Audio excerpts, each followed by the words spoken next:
At nagbabalik ko ang inyong lingkod, Carlo Mendez TV! Ayan, yan.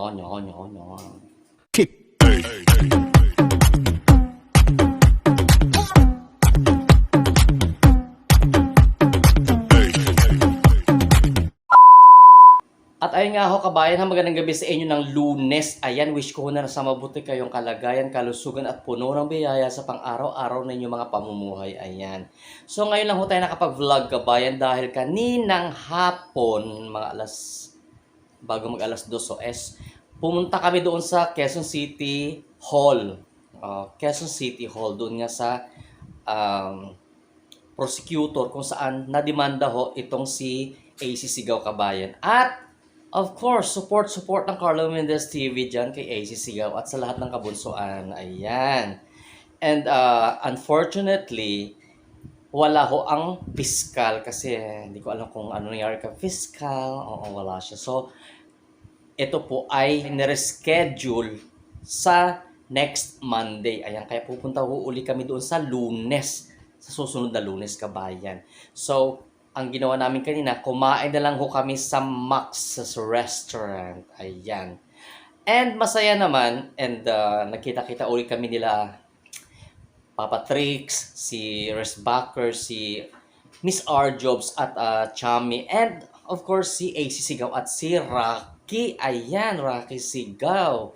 Siyempre, magandang bonding na naman ito kabayan. Ayan. And pasensya na ho kayo sa mga kabunsuan na hindi ako nakapunta doon sa Aberdeen. Kahapon kasi ho ako ay may sakit, uminom nga ako ng corticosteroid. Prednison steroid ho. Kasi may asthma ho ang inyong lingkod. And at the same time, marami tayong ginagawa kabayan. Kaya hindi ho tayo nakapunta doon sa mga susunod na lang ho ng mga pagkakataon na award ni Bunso. Ayan. So, without further ado, let's all watch this. Itong mga photo clip na naganap kanina doon sa Quezon City Hall. Without further ado, let's all watch this. Roll VTR.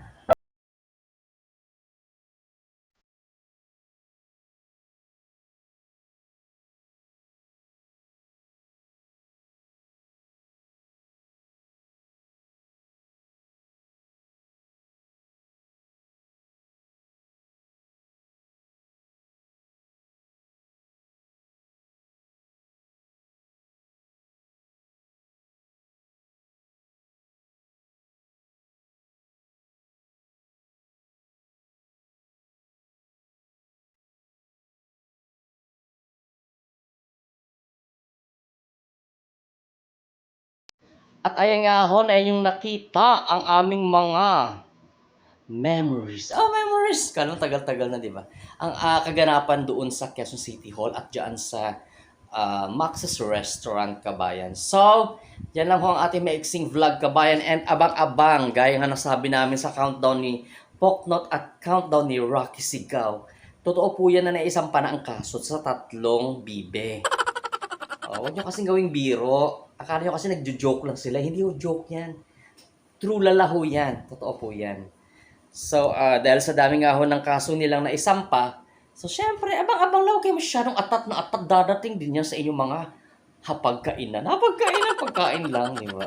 Abang-abang lang kayo dyan sa kanto niyo. Baka mamaya, one of these days, may mag-deliver na kartero sa inyo. At may kasamang package galing sa Lazada o kaya sa Shopee. Anyway, Carlo Mendez TV signing off. Keep safe, everyone, and have a blessed evening to all of you guys. Keep safe, everyone. Bye-bye. Ang virginity ko, Charot.